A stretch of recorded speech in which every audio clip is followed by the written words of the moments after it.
when he saw something that made his heart stop. A young, barefoot girl in ragged clothes, wearing his necklace. The exact one he gave to someone he loved and lost years ago. But how did it end up around the neck of a child begging on the street? And why did the crowd treat her like she didn't belong in that upscale neighborhood? What he uncovered would expose a chilling story of racism, loss, and a bond stronger than hate. Watch until the end to find out. Wait a second. If you enjoy this story, please support us by clicking the like button. We'd also love to know. Comment below and tell us which city you're watching from. If you'd like to see. Elias Donovan was one of the world's youngest billionaires, known for his tech empire and his reclusive lifestyle. Years ago, he vanished from the public eye after the tragic loss of his fiancée, Amara, a woman the tabloids never approved of because of the color of her skin. Their love was quiet, private, and powerful. He gave her a necklace, a one-of-a-kind design, engraved with the date they met. After her sudden disappearance, so did the necklace, until today.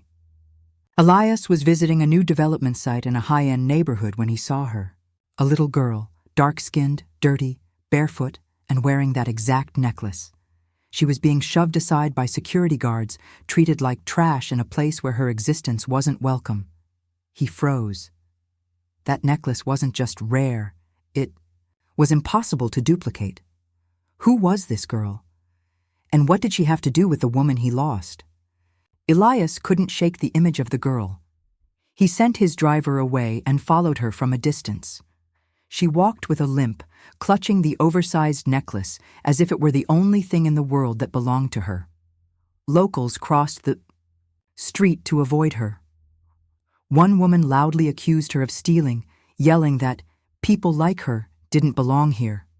A security guard shoved the child, forcing her off the sidewalk like she was a stray animal. Elias stepped in, but the guard ignored him until he mentioned his name. Suddenly, everything changed.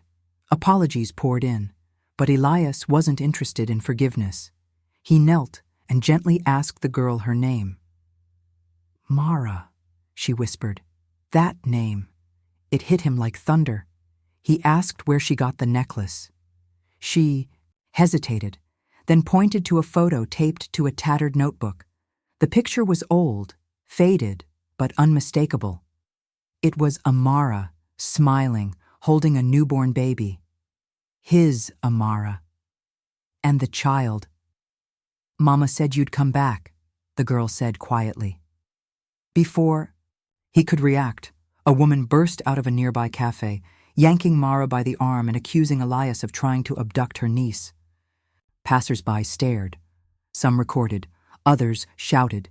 He tried to explain, but one word from a white woman turned the crowd against him. Then the police sirens wailed in the distance. And in that moment, Elias realized his power didn't matter. Here.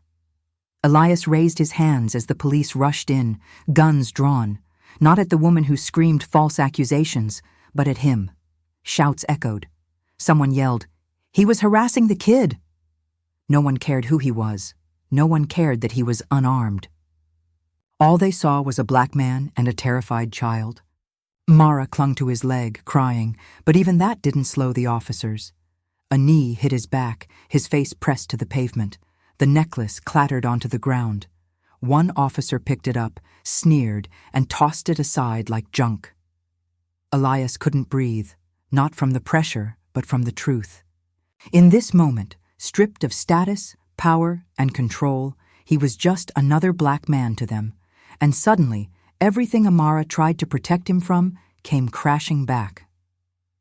Elias was released hours later. No apology, no explanation, just bruises, silence, and the cold truth of what it meant to be black, even as a billionaire. He tracked down Mara's guardian, uncovered the truth. Amara had died shortly after giving birth, leaving her child in a world still cruel to her kind. Elias took Mara in, not as a charity case, but as family. Yet the pain lingered. Not just his, but hers, and the thousands of others treated as less than human. This story isn't rare. It's repeated in streets, stores, and schools every day. Power didn't protect Elias, but maybe, just maybe, truth can. How many more lives must be broken before we admit racism never really left? Where are you watching this from? Drop your country and city in the comments below.